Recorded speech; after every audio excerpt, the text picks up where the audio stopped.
नमस्कार। आज हम अब दूसरा चैप्टर पढ़ेंगे। मेरा दूसरा चैप्टर है use of this and that.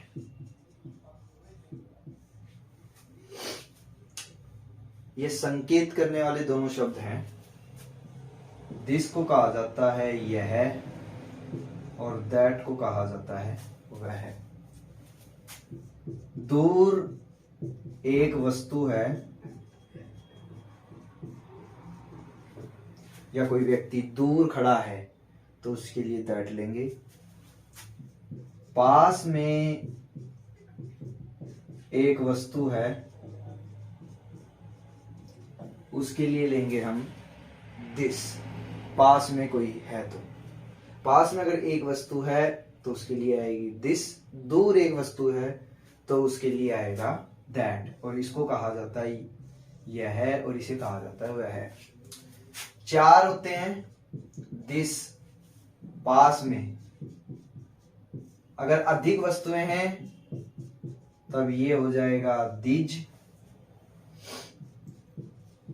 दूर एक वस्तु है तो आएगा दैट, और बहुत सारी हैं तब आएगा दोज।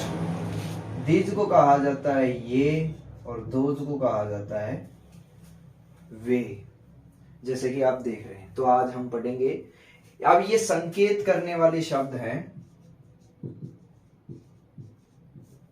संकेत करने वाले हैं जिसे कहा जाता है इंग्लिश में डेमोन्स्ट्रेटिव। अब डेमोन्स्ट्रेट से बन जाएगा डेमोन्स्ट्रेटिव प्रोनाउन, क्योंकि पहले स्थान पर शुरू में या तो नाउन आता है या प्रोनाउन। यहां पर किसी का नाम न आने के कारण तो प्रोनाउन आएगा, नाउन न आने पर प्रोनाउन आएगा। अब इसको कैसे सेंटेंस बनाए जाते हैं वो अभी हम सीखते हैं।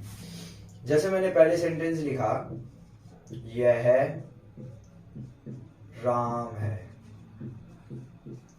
फॉर्मेट होता है सब्जेक्ट के बाद वर्ब प्लस अदर वर्ड्स। जैसे आप देख रहे हो, यह राम है तो यह के लिए आ जाएगा दिस। ये एक वचन के लिए यूज होता है इज, और आ जाएगा आपके लिए राम।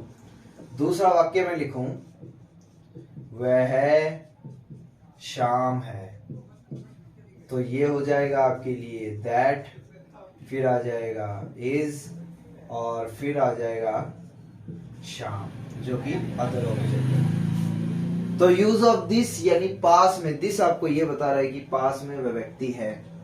दैट आपको ये बताएगा कि दूर वो व्यक्ति है।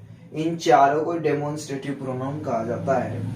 ये दिस और दैट दूर के लिए आते हैं। दिस तो आता है पास के लिए, दैट आता है दूर एक वस्तुओं के लिए। पास में बहुत सारी हैं तो दिज, दूर बहुत सारी वस्तुएं हैं तब आएगा दोस। तो हम सेंटेंस बनाना सीख रहे हैं। तीसरा मैंने लिखा, यह राहुल है तो ये बन जाएगा दिस, फिर आ जाएगा इज और राहुल। दिस इज राहुल, यानी राहुल पास में खड़ा है। मैंने लिखा वह राधा है तो यहां पे आ जाएगा दैट, फिर आ जाएगा इज, फिर आ जाएगा राधा। नाम के पहले आप आर्टिकल यूज नहीं करते, इसे प्रॉपर नाउन कहते हैं। ये आपको मैं भी समझाऊंगा। और सेंटेंस अभी हम करेंगे। 4 सेंटेंस मैंने बताए, सब्जेक्ट, वर्ब और अदर वर्ड्स। हम चैप्टर पढ़ रहे हैं यूज ऑफ दिस यानी और एंड दैट। यह है और दैट का तो तब है पास में एक वस्तु होने पर। तो सिंपल सेंटेंस है, पहले आ जाएगा सब्जेक्ट, फिर आ जाएगी वर्ब, फिर आ जाएगा अदर वर्ड्स। तो ये 4 सेंटेंस मैंने बनाए। आगे अभी हम और बनाएंगे, देखिए। आगे हम और देखते हैं। तो मैंने 4 बनाए आपके लिए।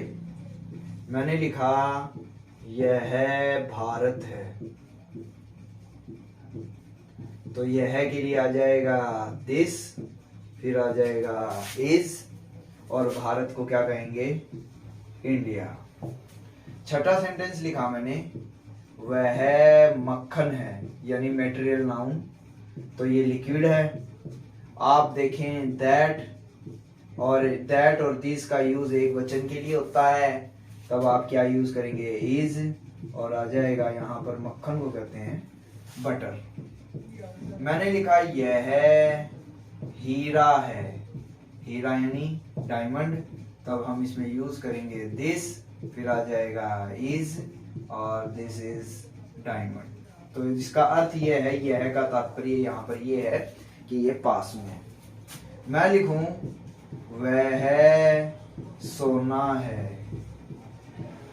तो अर्थ बन जाएगा दैट के बाद आ जाएगा इज, और सोने को क्या कहते हैं, गोल्ड। गोल्ड क्या है, मेटेरियल नाउन, इसको हम तोलते हैं। फिर मैं नौवा लिखूं यह राम है। मैंने दोबारा वही सेंटेंस लिखा था कि आपको दोबारा वो समझ में आ जाए, रिपीट मैंने किया है। दिस, फिर मैंने लिखा इज, फिर मैंने लिखा राम। तो ये बन गया आपका दिस इज राम। तो पहले आ जाएगा सब्जेक्ट, सिंपल सेंटेंस हम सीखेंगे, फिर आगे सेंटेंस होके बढ़ते जाएंगे। तो दिस के बाद आ जाएगा इज, और फिर अदर वर्ड्स आ जाएगा। तो सब्जेक्ट, वर्ब, अदर वर्ड्स। अब आप देखिए कि यह पास के लिए आ गया, दूर के लिए क्या आता है, वह है। हम 2-4 सेंटेंस और करेंगे और ये चैप्टर आज का हम कंप्लीट करेंगे। तो आगे और देखिए, आगे हम देख रहे हैं, मैं फिर से सेंटेंस लिख रहा हूं। मैं लिखूं यह ताजा है, ताजा यानी फ्रेश, तो पहले आ जाएगा दिस, फिर आ जाएगा इज, फिर आ जाएगा फ्रेश। फिर दूसरा सेंटेंस मैंने लिखा वह बासी है। बासी का मतलब क्या होता है, बासी। आप लिखें दैट, फिर आ जाएगी वर्ब, फिर आ जाएगा स्टेल। स्टेल का मतलब क्या होता है, बासी। मैं लिखूं यह दही है। अब ये सेंटेंस बनाने का सीधे सीधा आप वोकेब भी मजबूत होगी आपकी, और आप छोटे छोटे सेंटेंस जो भी शुरू में इंग्लिश सीख रहे हैं तो उनके लिए बनाना आसान होगा। तो सरल तरीके से मैंने लिखा है, तो मैंने लिखा दिस इज, दही को कहते हैं कर्ड। फिर मैंने आगे लिखा वह सब्जी है। वह का अर्थ है, सब्जी क्या है, दूर रखी हुई है। तो दूर से कोई व्यक्ति कह रहा है, क्या कह रहा है, दैट इज वेजिटेबल। तो क्या लिखा मैंने, दैट इज वेजिटेबल। मैं लिखूं यह सिक्कर है, यानी कोई जगह पे हम आए हुए हैं और मैंने लिखा है ये सिक्कर है, तो मैंने लिखा दिस इज सिक्कर। तो पहले आ जाएगा सब्जेक्ट, फिर आ जाएगी वर्ब, फिर आ जाएगा आपका अदर वर्ड्स। फिर आगे मैं लिखूं यह गाय काली है। तो यह गाय, फिर समझ लें इसका मतलब यह का तात्पर्य नजदीक है। तो आप देखें दोनों शब्द पास में आए तो दोनों शब्द एक साथ ही आएगा। दिस काऊ, ये हो गया आपका सब्जेक्ट, फिर मैंने लिखा इज, फिर मैंने लिखा यहाँ पर ब्लैक। तो आपको मैं फिर बता दूं, दिस के साथ अगर नाउन आया है, नाउन का टॉपिक पढ़ेंगे तब आपको बताएंगे, और तो दिस के साथ नाउन आया है तो ये डेमोन्स्ट्रेटिव है, प्रोनाउन ना होकर एडजेक्टिव है। ग्रामर पढ़ने पर आपको पता चलेगा ये डेमोन्स्ट्रेटिव एडजेक्टिव है, जबकि ये प्रोनाउन नहीं है। फिर सातवां सेंटेंस मैंने लिखा वह गाय, सफेद कर देता हूं मैं, वह गाय सफेद है। तो आप देखिए वह का अर्थ है वो दूर खड़ी है, तो साथ में आएगा, ये भी डेमोन्स्ट्रेटिव एडजेक्टिव है। दैट काऊ, फिर ये हो गया आपका सब्जेक्ट, इसको एक साथ ही लिखेंगे इज वाइट, यानी वो गाय क्या है, सफेद है। आप लोगों ने देख रहे हैं। चलो इतने आपके लिए आज पर्याप्त है। तो आज के चैप्टर में इतना ही।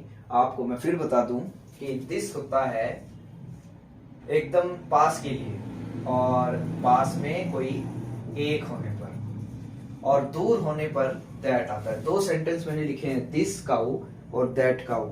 दोनों का तात्पर्य यही है कि आप दूर एक है, लेकिन इसके साथ नाउन आने पर इसे डेमोन्स्ट्रेटिव एडजेक्टिव कहा जाता है। आप दोनों सेंटेंस देखें और अंतर समझ लें। यहाँ पे दैट के साथ कुछ नहीं आया, नाउन नहीं आया है। वर्ब से पहले अगर नाउन आ जाता दिस के साथ तो ये एडजेक्टिव कहलाता डेमोन्स्ट्रेटिव। डेमोन्स्ट्रेटिव का अर्थ है संकेत करते हुए बताना किसी की ओर, तो डेमोन्स्ट्रेटिव एडजेक्टिव हो जाएगा। अच्छा, आज के चैप्टर में इतना ही। अगला तीसरा चैप्टर हम पढ़ेंगे दीज और दोस। बहुवचन के लिए पास में बहुत सारी वस्तुएं हैं तो दीज आ जाएगा, दूर बहुत सारी वस्तुएं हैं तो उसके लिए दोज आ जाएगा। Okay, thank you.